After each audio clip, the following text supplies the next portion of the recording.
자, 이번에는 더 알아보기인데요. 이 내용은 여러분들 정말 중요합니다.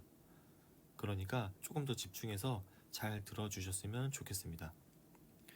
우리가 지금까지 많지는 않지만 그래도 여러 음운 변동들에 대해서 살펴봤어요. 근데 아마 이런 생각하시는 친구들도 있을 거예요. 여러 음운 변동이 적용되는 환경에서 그러면은 어떤 음운 변동부터 먼저 적용을 해야 되지? 이렇게요. 이게 먼저인가? 저게 먼저인가? 어렵죠. 그리고 그 내용이 실제로도 여러 개론서들에서 다루고 있고 여러 문법 학자들이 실제로도 논문으로 쓰고 있는 주제 중에 하나입니다. 제가 여기서 제목을 어떻게 달아놨냐면 음운 변동들 간의 적용 순서라고 했어요. 그 음운 변동들 중에서도 된소리대기 그리고 자음군 단순화가 나오고 있습니다. 자, 그럼 먼저 아래 본문을 읽어볼게요. 긁고 방금 배웠죠? 리을 기역인데 뒤에 어미 기역이 왔으니까 기역이 이제 탈락이 되어야겠죠? 예외니까. 그러면 긁고가 맞습니다. 자, 어찌되었든 여기서 자음군 단순화가 먼저 일어나야 하나요? 아니면 된소리 되기가 먼저 일어나야 하나요? 이게 지금 내용을 관통하는 질문입니다. 그 중에서도 더 중요한 건 바로 자음군 단순화예요.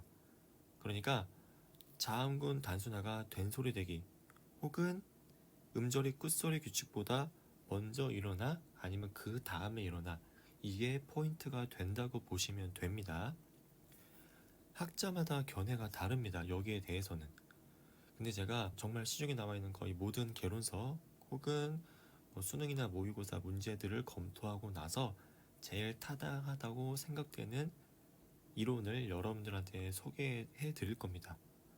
한번 볼게요. 자, 어떤 단어가 실제로 발음되기까지는 여러 규칙이 적용될 수가 있습니다. 앞에서 설명한 이거 잘못 나온 겁니다. 조음이치 동화가 아니라 비음화라고 보셔야 돼요. 꽃말을 예로 들어볼게요. 자, 이거 가장 먼저 뭐가 일어나야 되죠? 네, 치읓은 발음될 수 없으니까 음절의 끝소리 규칙을 겪어서 디귿으로 먼저 발음을 해야 합니다. 그리고 나서 뒤에 오는 비음에 의해서 디귿이 니은으로 바뀌어야겠죠. 그러면은 이렇게 발음이 될 겁니다. 여기에 적용되는 규칙 1번 규칙과 2번 규칙이 존재하고 있는 거예요. 이렇게 어떤 하나의 단어를 발음할 때 음운 변동이 2개 이상이 겹치는 경우가 있어요. 이럴 때 어떤 거를 먼저 해야 하는가 라는 문제가 생기는데 결론부터 말을 하자면요. 음운 규칙에 순서가 정해져 있고요. 그리고 그 순서는 어떤 경우에서든 일관되게 적용이 된다는 겁니다. 자, 왜 이렇게 얘기를 했는지 그 다음 사례 분석을 통해서 설명을 하도록 할게요. 앞에서 제가 포인트는 자음군 단순화라고 했습니다. 이 자음군 단순화와 된소리 되기 얘의 순서를 바꿔가면서 적용을 해볼게요. 읽다라는 단어가 있습니다. 이번에는 뒤에 오는 게 디귿이니까 앞에 오는 리을이 탈락하는 게 맞겠죠? 그럼 읽다가 맞아요. 자, 자음군 단순화가 먼저 일어난다고 볼게요. 그러면은 리을이 탈락해야겠죠? 그런 다음에 기역 뒤에서 된소리 되기가 일어나 따가 될 겁니다. 된소리 되기 1번 규칙이 되겠죠? 이렇게 해서 나타나는 발음은 올바른 발음이라고 할 수가 있어요. 자, 그 다음은 자음군 단순화가 된소리 되기 뒤에 일어난다고 볼게요. 겹받침 중에서 뒤에 오는 기역 있죠? 이 기역이 지금 디귿과 맞닿아 있잖아요. 그러니까 디귿에 영향을 줄 수 있는 것은 기역뿐입니다. 그래서 기역 뒤에서 디귿이 된소리 되기가 일어난다 이렇게 보면 돼요. 그러면 이거 된소리 되기 몇 번 규칙이죠? 네, 된소리 되기 1번 규칙이라고 볼 수가 있어요. 위에 오는 것과 같습니다. 그 다음에 자음군 단순화가 일어나서 리을이 탈락해서 읽다가 되는 거죠. 이렇게 놓고 보니까 읽다에서는 자음군 단순화가 앞에 오든 뒤에 오든 전혀 상관이 없었습니다. 그렇죠. 그런데 다른 경우는 어떨까요? 자, 이번에는 읽고입니다. 읽고. 같은 리을 기역이지만 뒤에 어미 기역으로 시작하는 게 왔기 때문에 기역이 탈락해야 돼요. 그렇죠. 이런 경우일 때 자음군 단순화가 먼저 일어난다고 보겠습니다. 자, 기역이 탈락했습니다. 그래서 리을만 남았어요. 근데 우리말에서 어간 리을 뒤에서 기역이 된소리로 나는 경우는 없습니다. 그러니까 그냥 일고가 되어야 되는데 이건 우리가 알고 있는 올바른 발음과는 차이가 있죠. 비문이 됩니다. 만약에 자음군 단순화가 그 뒤에 일어난다고 볼게요. 그러면은 일단 기역에 의해서 그 뒤에 오는 기역이 된소리가 날 겁니다. 된소리 되기 1번 규칙이겠죠. 그 다음에 기역이 탈락을 하게 되고 우리가 알고 있는 일고로 발음을 할 수가 있는 거죠. 자, 이렇게 해놓고 보니까 이따의 경우에는 자음군 단순화의 순서는 상관이 없었지만 반대로 일고처럼 자음군 단순화의 순서가 중요한 부분도 있었죠. 만약에 우리가 순서를 정해놓고 있지 않다고 생각을 해보세요. 그럼 이렇게 설명을 해야 되는 거예요. 자, 여러분들 이따 같은 경우는요, 자음군 단순화 순서가 상관이 없습니다. 그렇지만 읽고 같은 경우는요, 자음군 단순화는 반드시 된소리 되기보다 뒤에 일어나야 합니다. 근데 이렇게 설명하면은 문제가 뭘까요? 논리적인 타당성이 떨어진다는 겁니다. 왜 그렇게 해야 되죠? 라고 누군가 물었을 때 여기에 대해서 답변할 게 없어요. 어떤 학문을 공부한다는 것은 그 지식들을 논리적으로 정돈하고 체계화하는 작업을 의미하거든요. 그래서 문법 학자들이 봤을 때 이렇게 논리적인 타당성이 결여되는 설명은 옳지 않다는 거죠. 그러면은 그나마 타당성 있게 설명하는 방법은 뭐냐? 그건 바로 음운 규칙들 간에는 일정한 순서가 있고, 그리고 그 순서들은 단어마다 바뀌는 것이 아니라 모든 환경에서 동일하게 적용된다. 이렇게 설명을 해야 논리적인 타당성이 올라간다는 거죠. 여기까지 이해되셨나요? 그래서 우리가 음운 변동의 순서가 존재한다. 이렇게 얘기할 수가 있는 겁니다. 그 다음 페이지를 한번 볼게요. 바로 결론이 나오고 있습니다. 음운 규칙들 간의 적용 순서인데요. 1번은 유기음화. 우리가 아직 안 배운 겁니다. 여기서 크게 중요하지 않아요. 중요한 건 그 다음부터입니다. 2번은 음절의 끝소리 규칙이 일어나고요. 그 다음에 된소리 되기가 일어나고, 그 다음에 자음군 단순화, 그리고 비음화, 유음화가 일어나게 됩니다. 근데 여기서도 제일 중요한 건 뭐다? 바로 자음군 단순화입니다. 왜냐면 자음군 단순화가 하는 게 뭐예요? 하나를 없애는 거잖아요. 그러니까 이 없애는 과정으로 인해서 나타나야 할 음운 변동이 나타나지 않게 돼버리니까 이게 큰 영향을 끼치는 겁니다. 자, 근데 제가 이렇게 이 내용을 설명하고 나면 꼭 이런 학생들이 있어요. 모든 문제들을 보잖아요. 그러면 이것만 생각해요. 아, 음운규칙 순서가 뭐였지?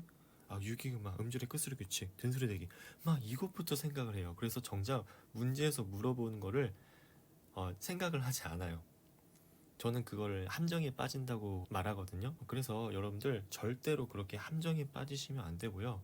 언제 그러면 이런 거를 따져봐야 하냐? 첫 번째는 당연히 문제에서 이런 내용을 물어볼 때, 그때 제가 가르쳐준 이 내용을 떠올려야겠죠. 그게 아니라면은 어떤 단어의 발음값을 물어보고 있는데 그게 겹자음이야. 그럴 때 자음군 단순화가 적용되는 거잖아요. 그럴 때 이런 내용들을 여러분들이 기억하고 있다가 거기에 적용시켜야 되는 거죠. 만약에 자음군 단순화가 없어? 겹자음이 아니야? 그러면 굳이 이거를 갖고 와서 막 대입할 필요가 없습니다. 한번 한 가지 예를 들어볼까요? 앞에서 예시를 든 꽃말을 보겠습니다. 이거 겹자음 아니죠? 여기서 뭐뭐가 일어났죠?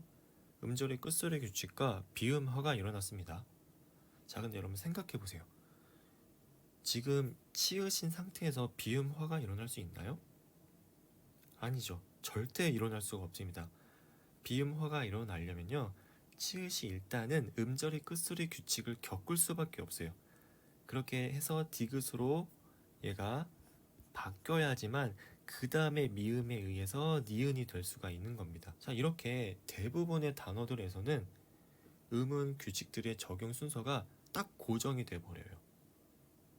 이렇게 자음군 단순화가 적용되지 않는 녀석들 같은 경우에는 굳이 우리가 그 의문 규칙의 적용 순서 하나하나를 세세하게 따질 필요가 없다는 뜻이에요. 그러니까 여러분들 공부할 때 내가 이걸 따져야 될 때 혹은 따지지 않아야 될 때를 명확하게 구분을 해서 공부하시기 바랍니다. 아시겠죠? 네, 좋아요. 자, 그 다음 아래 본문 내용을 보도록 하겠습니다. 한번 연습을 해볼까요? 할다라는 단어가 있습니다. 이거 가장 먼저 뭐가 일어나야 되죠? 위로 잠깐 다시 볼까요? 그러면은 일단은 음절의 끝소리 규칙으로 인해서 티읕이 디귿으로 바뀌어야 합니다. 그렇죠.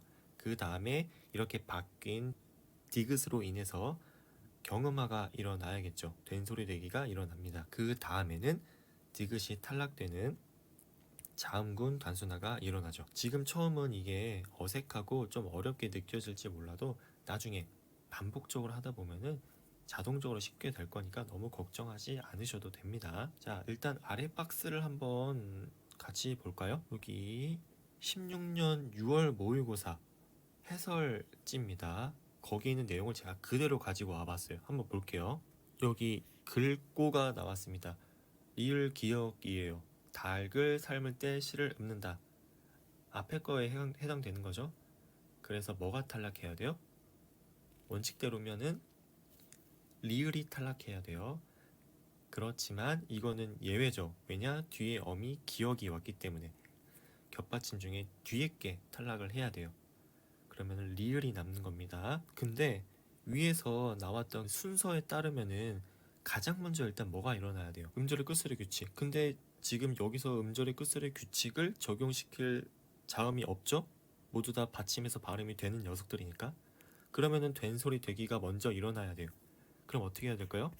이렇게 돼야겠죠. 그 다음에 자음군 단순화가 일어나서 이게 돼야 됩니다. 근데 지금 해설지에서 어떻게 설명하고 있어요? 자음군 단순화가 먼저 일어나서 그냥 리을이 남고 있어요.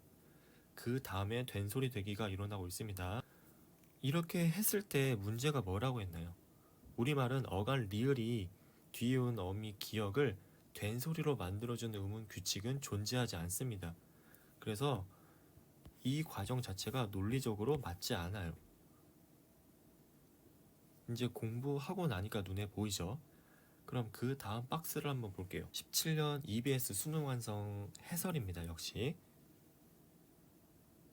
자, 리을 기억이나 리을 비읍 이 녀석들은 먼저 된소리 되기가 적용된 후 자음군 단순화가 일어난다. 여기선 우리가 배운 대로 올바르게 설명을 하고 있네요. 그렇죠. 분명히 위에 있는 모의고사 해설과는 다른 내용입니다. 좀만 더 읽어보면은 이렇게 읽고 넓다가 만약에 자음군 단순화가 돼서 리을만 낳는다고 치면은 어간의 리을 뒤에서는 된소리 대기가 일어나지 않는다는 말이 그대로 나오고 있네요. 그래서 제가 설명한 그 관점과 일맥상통하는 해설이라고 볼 수가 있습니다. 근데 제가 앞에서도 설명했죠. 문법 학자들마다 의견이 다르다고요. 그러니까 위에 있는 이 16년 모의고사 해설을 두고 너네 잘못돼서 틀렸어. 또 이렇게 얘기를 할 수는 있지만 또 그쪽에서는 견해는 달라 이렇게 이제 얘기를 할 수가 있는 거죠. 그렇지만 논리적인 타당성을 미루어 봤을 때 여러분들은 이제 아시죠? 어떤 게 더 논리적으로 타당성이 있는지. 그 아래 한번 읽어볼게요. 자, 그런데 이러한 제가 설명했던 방식 있죠? 여기에 대해서 문제를 제기하는 견해도 존재해요. 몇 가지 이유를 들고 있거든요. 저도 여기다가 간단하게만 적어놨는데 이걸 여러분들이 아는 건 중요하지 않아요. 다만 여기에 대해서도 역시 문제를 제기하는 게 존재한다는 그 정도만 알고 계시면 됩니다. 이 내용을 담고 있는 책이 공신력 있는 저자가 쓴 정말 최근의 개론서예요. 거기서 이런 내용이 있더라고요. 근데 그 저자도 마지막에 가서 뭐라고 하고 있냐면 지금 이렇게 얘기하고 있습니다. 그럼에도 불구하고 논의 마지막에서는 현재 가장 타당성 있는 설명은 제가 설명했던 그 설명 방식이라고 하고 있어요. 그래서 명확한 설명 방식이 증명되기 전까지는 이런 식으로 가르칠 수밖에 없다라고 얘기를 하고 있고요. 저도 책을 읽다가 마지막에 좀 힘이 빠졌어요. 다른 논의를 펼칠 줄 알았는데 그게 아니어서. 그러니까 우리가 여기서 알 수 있는 점은 제가 방금 설명했던 그 내용이 어찌 되었든 지금 현재 문법 학계 쪽에서도 타당성 있는 설명 방식으로 인정받고 있구나. 그러면 이걸 우리가 문제 풀 때 적용시켜도 되겠구나. 뭐 이렇게 받아들일 수가 있는 거죠. 근데 복습한다고 생각하고 이거 한번 어떻게 되는지 천천히 써볼까요? 과정을. 먼저 뭐가 일어나야 되죠? 음절의 끝소리 규칙에 의해서 피읍이 비읍으로 변합니다. 그러고 나서 이 비읍에 의해서 된소리 되기가 일어날 거고요. 그 다음 자음군 단순화가 나타나면 되겠죠? 이렇게 발음이 날 겁니다. 그러면 이 수능 문제에서는 해설을 어떻게 했는지 한번 살펴볼까요? 자, 여기 보시면 읍고의 이 어간의 경우에는 먼저 자음군 단순화가 적용이 되어서 리을이 탈락된 읍고가 된다. 그리고 나서 음절의 끝소리 규칙이 적용되어서 비읍으로 교체된다. 그 다음에 된소리 대기가 일어난다고 하고 있네요. 여기서도 우리가 배운 것과는 다른 음운 변동의 순서를 얘기하고 있어요. 물론 이때는 리을이 탈락된 경우라서 크게 문제될 건 없지만 그래도 이런 설명은 앞에서 제가 뭐라 했죠? 논리적인 타당성이 떨어진다고 했죠. 자, 잠깐 쉬기 전에 딱 하나만 먼저 더 보도록 할게요. 제가 그 전에 강의에서 다음 강의 내용을 보고 나서 살펴보자고 했던 단어가 2개 있었거든요. 그거를 먼저 보도록 하겠습니다. 네, 바로 이겁니다. 여기 보면 안따와 넓다가 있거든요. 이거예요. 이제 눈에 보이시죠? 이거 어떻게 발음해야 되는지. 안따 같은 경우는 어떻게 발음돼야 되죠? 여기서 먼저 음절의 끝소리 규칙을 겪어야겠네요. 그 다음에는 디귿에 의해서 된소리 되기가 일어나겠죠. 그 다음에 자음군 단순화가 일어날 거니까 이렇게 될 겁니다. 그럼 넓다는요? 자, 얘는 닭을 삶을 때 씨를 읊는다. 걔네와는 관련이 없으니까 뒤에 있는 자음이 탈락을 해야 됩니다. 그리고 예외적인 단어들에도 포함이 안 되죠. 그러면은 일단 비읍이 탈락한다고 우리는 알고 있습니다. 먼저 평파유로마 일어나야 되나요? 아니요, 관련 없습니다. 그럼 바로 된소리 대기가 일어난다고 치면은 이게 되겠네요. 비읍에 의해서 된소리 대기가 일어나고 있고 그 다음에 비읍이 탈락해서 이렇게 되는 겁니다. 배우고 나니까 눈에 보이시죠? 근데 이때 문제에서 뭘 하고 있냐면 자 보세요. 된소리 대기 이거는 1번 규칙이었고 2번 규칙이었고 3번 4번 규칙이었어요. 그리고 그 2번 규칙에 니은 지읒이 포함되어 있거든요. 근데 한번 보세요. 이 안따가 정말 된소리 대기 2번 규칙인가요? 지금 디귿이 경음으로 소리 나는 게 니은 때문인가요?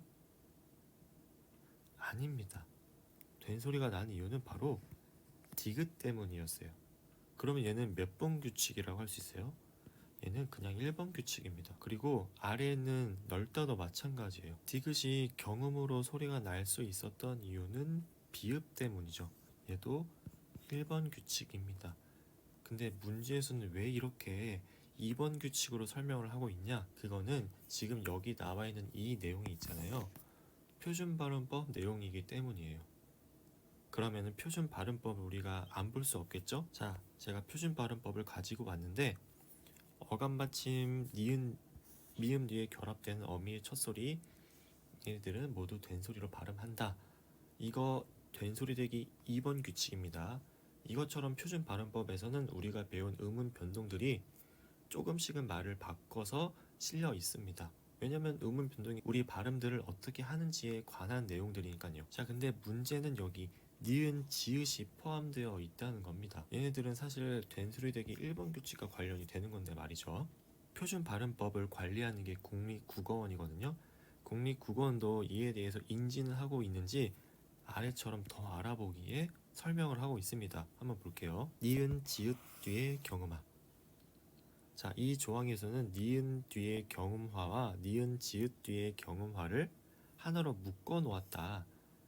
이것은 헛받침인 니은이든 겹받침인 니은 지읒이든 모두 음절 종성에서는 니은으로 발음된다는 점을 감안한 조치이다. 그러나 이론적인 측면에서 보자면 니은 뒤에서의 경음화와 니은 지읒 뒤에서의 경음화는 차이가 있다. 니은 지읒 뒤의 경음화는 실제로는 디귿에 의한 경음화이다. 나오고 있죠. 지금 1번 규칙에 의한 거라는 걸 설명하고 있는 겁니다. 겹받침의 일부인 지읒이 탈락하기 전 대표음 디귿으로 바뀐 후 그 뒤에서 경음화가 일어난다. 그러므로 니은 지읒 뒤에서의 경음화는 제24망에서 규정하는 기역 디귿 비읍 뒤의 경음화와 동일한 성격을 지닌다. 이 제24망이 바로 된소리되기 1번 규칙인 겁니다. 자, 이걸 보니까 국립국어원도 제가 설명했던 그 내용을 인지하고 있다는 것을 우리가 확인할 수가 있었습니다. 이렇게 실제로 문서화된 걸 보니까 신기하죠. 네, 그 다음 걸 한번 볼까요? 이번에는 아까 살펴봤던 리을 비읍, 리을 티읕, 얘네와 관련된 내용이에요. 자, 겹받침 리을 비읍 리을 티읕은 음절 종성에서 리을로 발음돼요. 물론 예외는 있었지만, 그래서 자칫 이 조항에서 보이는 경음화가 종성의 리을 뒤에서 일어난다고 의인할 수 있다. 실제로 아까 살펴봤던 16년 해설이나 수능 해설에는 그렇게 나와 있었죠. 그러나 살과 같이 리을로 끝나는 용언 어간 뒤에서는 경음화가 일어나지 않아. 그러한 해석은 그래서 합리적이지 않다. 16년 해설이나 수능 해설은 뭐라고 하는 거예요? 국립국어원이 너네 그거 합리적인 설명 아니야.